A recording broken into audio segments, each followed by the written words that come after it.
This is Valerond, a kingdom raised from stone and will. Its walls have never fallen, but its bloodline has never been free. For generations, the crownward court ruled in strength. Yet beneath the crown, a curse waited. Not in every birth, not in every age. When the mark appears, fate divides by blood. Daughters are spared from death and condemned to endless sleep. Sons are judged by the sky itself. At the next midnight, the heavens strike, and the kingdom believes balance is preserved. The eternal law enforces this truth. They call it mercy, they call it necessity, and the people believe them. Tonight, Valerond holds its breath. A queen labors in silence. A king battles the sea, and the curse awakens once more. But tonight, something breaks from the script of fate. The storm did not gather by chance. It never does. On the night the mark returns, the heavens bear witness. Queen Seralith of Valerond had given birth, and with birth came judgment. For generations, the curse has followed one unbroken law. When the mark appears, fate divides by blood. A daughter marked will live, but never wake. A son marked will not survive the coming midnight. And tonight, the mark had returned. The first child was a son. Upon his skin, the mark burned clear and undeniable. By the law of Valerond, a marked son is claimed by the storm before dawn. No blade may defend him. No fortress may shelter him. When midnight strikes, the sky answers. The prince had been born beneath thunder. But the storm was not finished. A second child followed, a daughter, and she too bore the mark. Marked daughters are spared the strike. Their hearts beat, their lungs draw breath, yet their eyes remain closed, bound to a sleep that no healer can break. The curse had already begun its work. 2 children, both marked. One condemned to silence, one condemned to the sky. The storm had not yet taken its final due. The curse does not arrive alone. It rarely ever has. While new life struggled within stone walls, death was already rising upon the sea. The king had sailed to outrun the omen. He did not outrun the sky.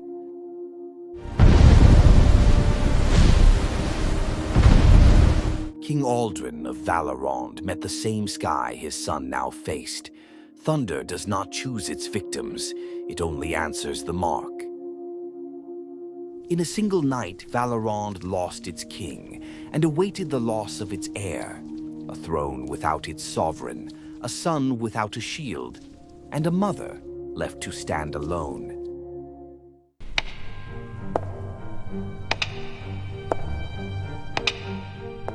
Storms do not rule Valerond alone. Men who claim to understand them rule far more.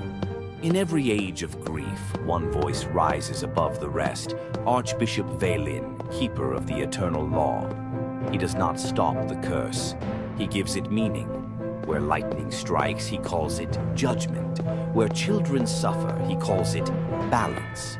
And the people kneel because certainty feels kinder than doubt. As bells prepare to mourn a fallen king, Valerond steps forward to speak for the heavens. For in Valerond, truth is not heard in the sky, but preached from the altar. Before Archbishop Valerond reached the castle, the church had already spoken their judgment. The marked girl would be taken, kept beneath sacred watch until her life faded into sleep. The marked boy would be placed upon the altar and offered to the sky at midnight. In Valerond, fate was never awaited. It was prepared. But the queen had chosen another path. While the church claimed the daughter, she vanished into the forgotten depths beneath the crown, where kings were buried and prayers no longer reached. There, beneath stone and silence, a mother stood against the heavens themselves, and when the thunder came, the world turned white. The thunder struck the dungeon that night.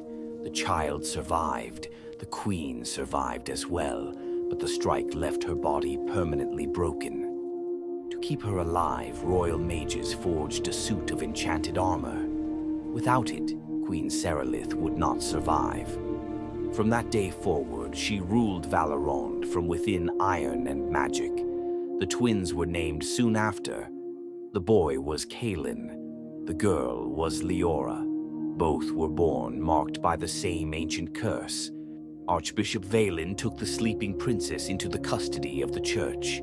They declared her proof that the eternal law must never be broken. She was sealed away within church grounds, beyond the queen's authority. The prince's survival was kept secret. Elysian, the queen's aide, smuggled Kalin out of the castle. He entrusted the child to the Grey Thread, a hidden order that served the kingdom in secrecy. Under Lady Morwen's protection, the boy was raised far from the church's reach. The truth was buried. The kingdom moved on. And for 20 years, the secret remained hidden. 20 years passed. 20 years after the Night of Thunder, Valerond became a different kingdom. Authority no longer belonged only to the crown. In the spaces where law failed, another force began to act. They worked in secret, beyond the reach of the church and its courts. The people called them the Grey Thread. Their targets were chosen carefully.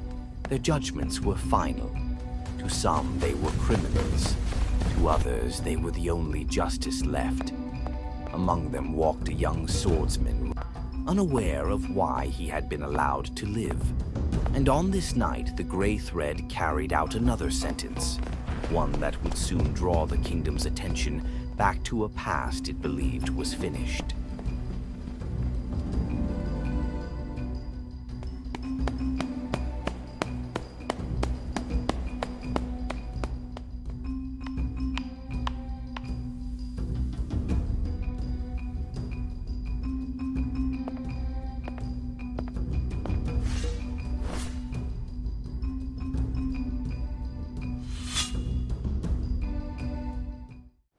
Hidden beneath the kingdom's sight lies the Grey Thread's base of operations. They are few, only 5 core members, and every mission they undertake strikes at corruption the kingdom cannot touch. Riven, the enforcer. When judgment is passed, he carries it out. Silren, the scout.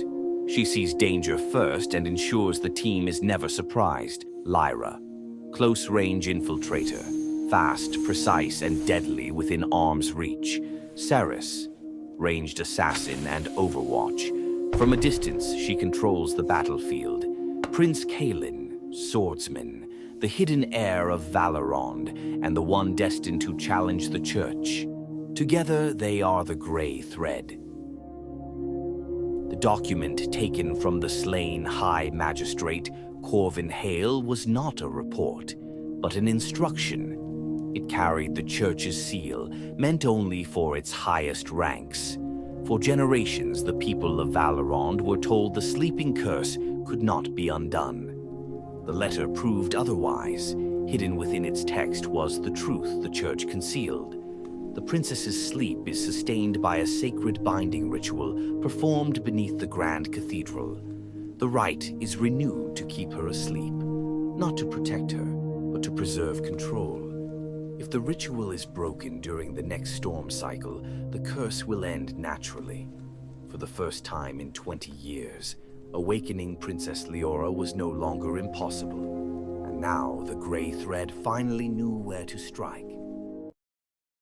20 years have passed and the church has grown stronger than ever. Its influence stretches across Valerond, and its power is absolute. At the center of this authority stands Archbishop Valerond, master of the eternal law. By his side are the twin sisters, Nysera and Eileen, one a force of destruction, the other a healer of unmatched skill. Together they enforce the church's will with unwavering precision, but even they could not ignore what had occurred. The disappearance of High Magistrate Corvin Hale had not gone unnoticed. and now the knowledge meant to remain buried had fallen into the hands of their enemies. The balance the Church had maintained for decades was suddenly at risk. Queen Serelith of Valerond. Her armor protects what remains of her, yet she remains the heart of Valerond. Elysian delivers the news that could change everything. The Church's secrets are no longer hidden. Princess Leora remains alive, and the Grey Thread has discovered the way to break her curse. For the first time in 20 years, the Queen sees a path to reclaim her children and strike at the power that has long controlled her kingdom. The time to act is now.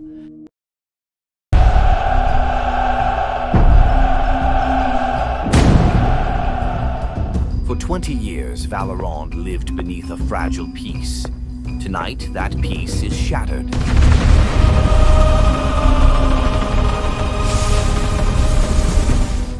Secure the gate!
The war lasted until sunrise. When the light finally returned to Valerond, nothing remained unchanged.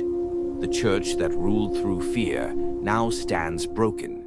Its authority fell with the night that protected it. Victory came at a cost none escaped. Even the strongest endured the weight of the battle. Not every battle ended when the war did. Some conflicts refused to yield, even as dawn arrived. Strength alone could not shield anyone from sacrifice. Every warrior paid their share to reach this moment. At the center of it all, the struggle finally ended. The fate once written in stone was forced to change. With the Church's power broken, its control over Valerond faded with the rising sun. The truth of the royal bloodline could no longer be hidden. Princess Lyra was freed from her endless sleep, ending a curse that ruled generations through fear. The Grey Thread stepped from the shadows, no longer assassins of secrecy, but guardians who preserved the kingdom when it could not protect itself. Queen Serelith reclaimed her throne, not through prophecy, but through choice. And Prince Kaelin, once condemned at birth, became the proof that fate is not absolute. Valerond entered a new age, one no longer ruled by fear of the sky, but by the will of those who survived the storm.